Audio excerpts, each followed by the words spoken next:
We're on page 7 for this video, and we're looking at greatest common factor. The first thing I want to do is just start with the definition of what that means, and also the acronym GCF. Greatest common factor is the biggest number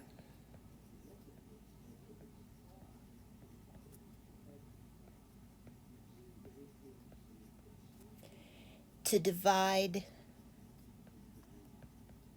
both composites evenly.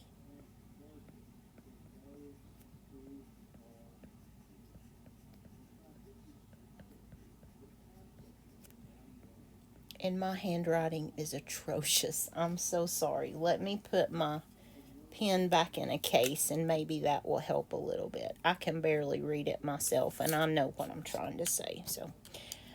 Okay, so the GCF is the biggest number we can find that will divide two or more numbers. Sometimes you have more than two numbers evenly. So for the example, the first example, I want us to find the greatest common factor for 72 and 60. Now, just to help to anchor this idea in your mind, I'm using a Venn diagram. I won't be using that for all of them, but this will help us to understand what this is saying. So the first thing you want to do is list your composites. And I like to put those just in a square. It doesn't matter. But we're comparing the 72 to a 60. And then I'm going to list the factors for each because we're dealing with a greatest common factor. Now remember, if we're doing multiples, we think of counting on our fingers, but this is factoring down. This is breaking down. So here I'm just going to list those factors. And use your calculator as always, however it benefits you. 4 and 18. 5 won't go, 6 will. 6 and 12, and then 8 and 9. So those are the factors of 72. And then I'm going to do the same for 60. So we have 1 and 60, 2 and 30, 3 and 20, 4 and 15, 5 and 10. 5 and 12, 6 and 10. 7, 8, 9. Okay, so those are all the factors for each of these composites.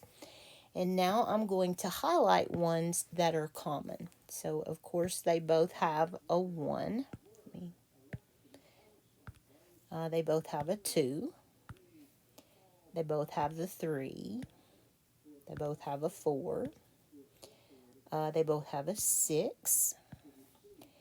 They both have 12. And I believe that's all. But those are the common factors for the two numbers. And there are 6 of them. Yes, okay. So we're going to list those common factors in the center of this Venn diagram.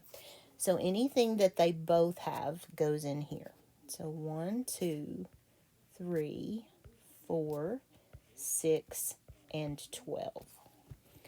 And then the 72 has these factors that are unique to it in comparison to the 60. So I'm just going to put those in here to show that they're factors of 72 but not of 60. And then the same for 60. We have 60, 30, 20, 15, 10, and 5. So we're concerned with the common factors right here in the middle. And especially the greatest common factor. So the greatest common factor of these two numbers is 12. You can use greatest common factors with fractions to reduce fractions. That's one of the most common uses for it, but there are other ways to use this as well. So greatest common factor is 12. Okay, let me show you another example down here. I want us to find the greatest common factor for 24 AB, 6A squared, and 12AM.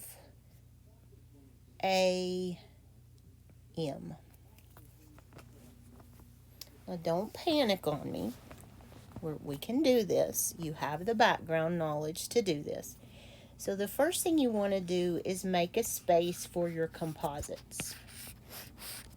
So we want to keep those separate. So we have 24AB. We have 6A squared and 12A times M. So let's list our factors, starting with this one.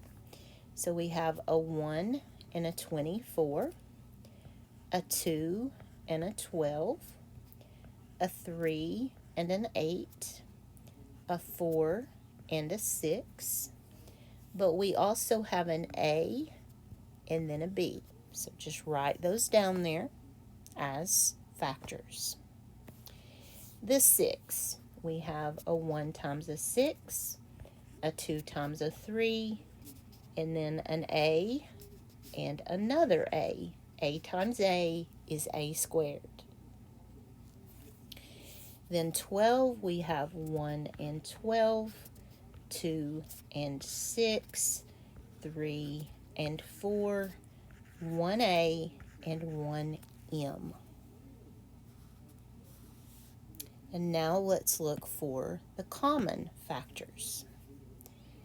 They both have 1s, but that's really not going to help us. A number divided by 1 is just the number, but we'll mark it. They both have a 2 in their list of factors. They both have a 3 in their list of factors. They both have a 6. They all have a 6. The first and last ones have the 12, but that middle one doesn't, so we can't count that one. But then they also have an A. Each one of them has at least one A, and it has to be common across the board for us to count it. So the greatest number, constant factor, is the 6. They all have that number 6. They also all have an A. So the greatest common factor for these numbers, or these terms, is 6A. So just treat those letters like factors. That's all they are. Don't let them rattle you. We can't do anything with them other than make them factors and list them in common factors. And since we're not in class and pressed for time, I'm going to do one more of these. You can definitely skip this one if you don't want to see another one, but for those of you who do, let me go ahead and do one more. Find the GCF for 10A squared B cubed and 100 AB squared. Okay, that one looks pretty scary, but let's do what we can here. You have the skills. Just take your time. Remember the anchor pieces that you've done. So we have 10A squared B cubed and then 100 AB squared. So 10, I have 1 and 10, 2 and 5. Then I have 2 of the A's and 3 of the B's. A squared, B cubed. 100, I have 1 and 100, 2 and 50. 3 won't work, 4 will. 25, 5 will. 6 won't, 7 won't, 8 won't, 9 won't, but 10 will.